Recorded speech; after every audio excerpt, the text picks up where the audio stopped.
Del carretto sappiamo molte cose, ma certamente non tutto. Infatti gli ospiti che riceviamo qua ogni volta restano meravigliati dalle informazioni che riusciamo a mettere insieme e a dare loro, perché ci sono gli aspetti, l'aspetto antropologico, c'è l'aspetto economico, l'aspetto storico, l'aspetto estetico. Quindi figuratevi, il carretto è in verità un insieme, un universo complesso che raccoglie molti simboli. È già simbolo di per sé, pensate, perché è simbolo della Sicilia, ma raccoglie al suo interno tanti altri simboli. In ogni caso è un prodotto forte.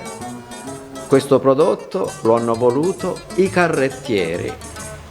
Non nasce da sé un prodotto come questo, si è evoluto nel tempo, ma i carrettieri sono i veri interpreti di questa evoluzione. Ora non so, potrei fare un esempio, distinguere i carretti catanesi dai carretti palermitani, distinguere quegli stessi nostri del nostro stesso territorio palermitano. Ci sono delle varianti, sia tecnologiche che decorative, quindi io non saprei da dove cominciare. Qui abbiamo un pezzo significativo che si chiama Cascia di Fuso. È un pezzo molto elaborato che sta niente di meno sotto il carretto. Come vedete lì c'è il fuso che unisce le due ruote.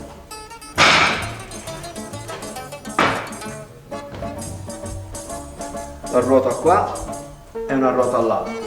E questo elemento decorato, decoratissimo, come vedete c'è ferro battuto,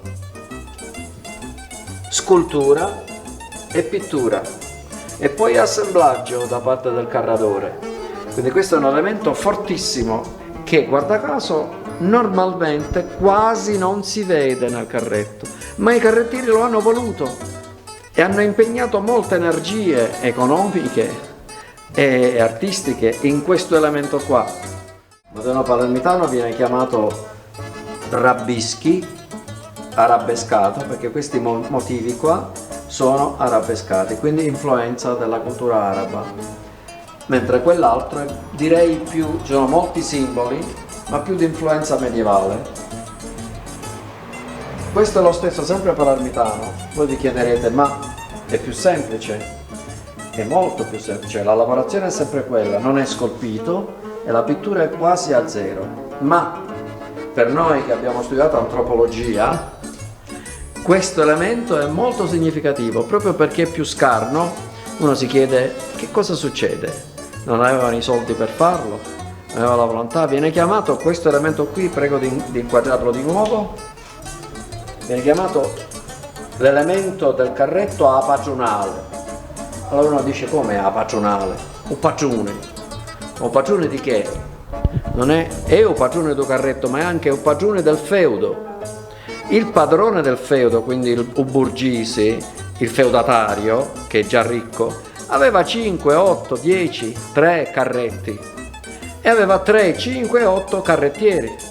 Ma lui personalmente non era interessato a decorare tutti questi carretti come se fossero il suo mezzo di trasporto personale.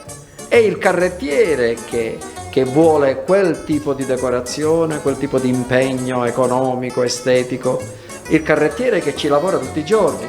Ma il proprietario invece no, aveva 3-5 carretti, non erano dipinti e quindi le faceva guidare a questi carrettieri. I carrettieri, che erano pagati a settimana, a mese, ad anno, eccetera, non erano felici di guidare un carretto di quel genere lì, un carretto alla patronale, perché è squallido.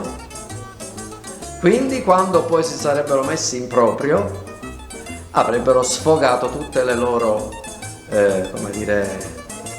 idee, i loro bisogni per evidenziare che il proprio carretto era il più bello di tutti.